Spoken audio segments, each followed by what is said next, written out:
Here it is right here. This is my 2019 Polaris. What's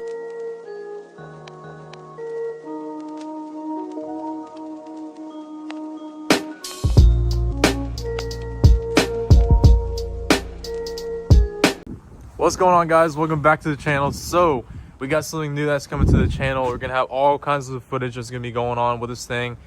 Lots of parts coming in for it. So let's go ahead and get into it, show you guys what it is. So we're gonna put the lift kit on now. Like I said, it's from Starknight MT. It's a 3-inch lift kit, full lift kit. We're gonna start off with the front and then work our way to the back. But yeah, let's go ahead and get into it. It should be pretty straightforward. I don't see it being a big problem.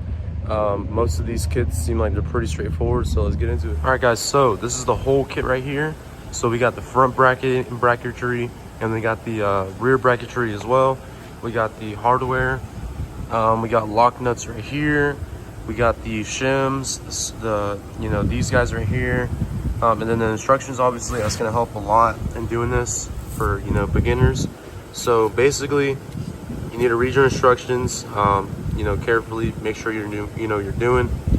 For your safety, you want to be able to have the right proper gear and all that stuff to be doing this. But anyways, moving on from that, you got about 4 of the rear brackets, 4 of the front brackets, 8 of the bolts, bearings, spacers, nuts, all that stuff. You got everything supplied here.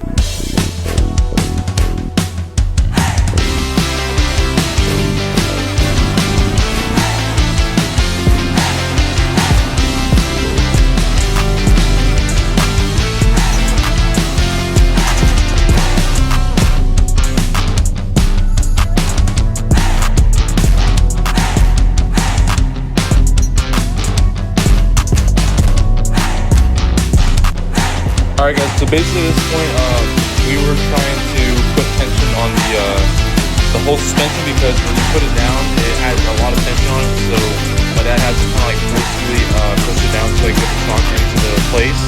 So that's what we did here.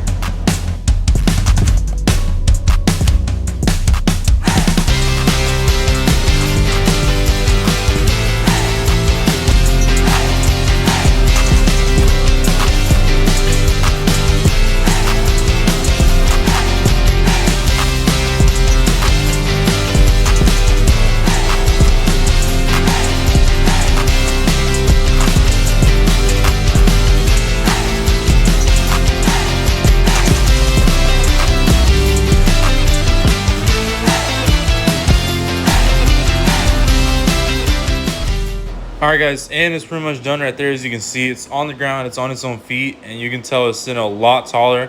Right here, I cranked the shocks all the way up, and we put the 3-inch lift kit, obviously, from Starknight MT. So yeah, it looks really good just by itself like that. Alright, guys, so basically where we left off was putting that 3-inch lift kit on the Ranger from Starknight. It's still got it right now. It's got the 3-inch on the front, and it's got the 3-inch in the rear.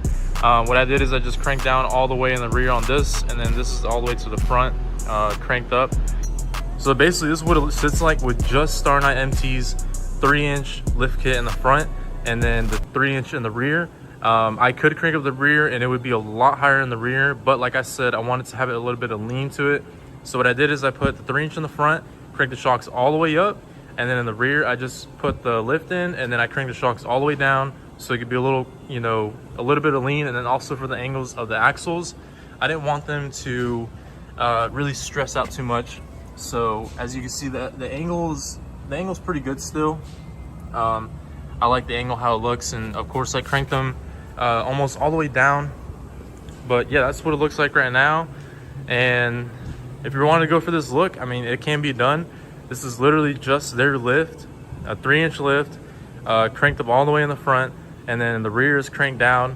I mean, it sits pretty good right there. I mean, I really like this look. It also is paired with some 2-inch spacers as well, just for you guys that think that it's a little wider than usual. It is, but yeah, that's how it sits.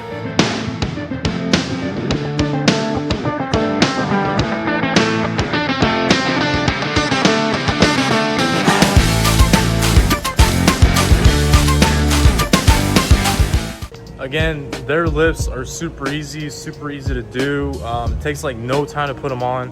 Basically, and I know I forgot to post the rear, but basically it's literally the same exact thing. You unbolt the shocks, you put the brackets in, hold it back up. That's literally it. The most easiest lift kit you can get, and it's most affordable too, I believe. I mean, you really can't beat it. I mean, you get that quick, instant like lift kit right away with that 3-inch, and then you can, if you want to play with it, go crank it up or crank it down, whatever you want to do. You got that adjustability in your stock shocks as well anyway. But yeah, like I said, it's pretty much gonna be the end of the video.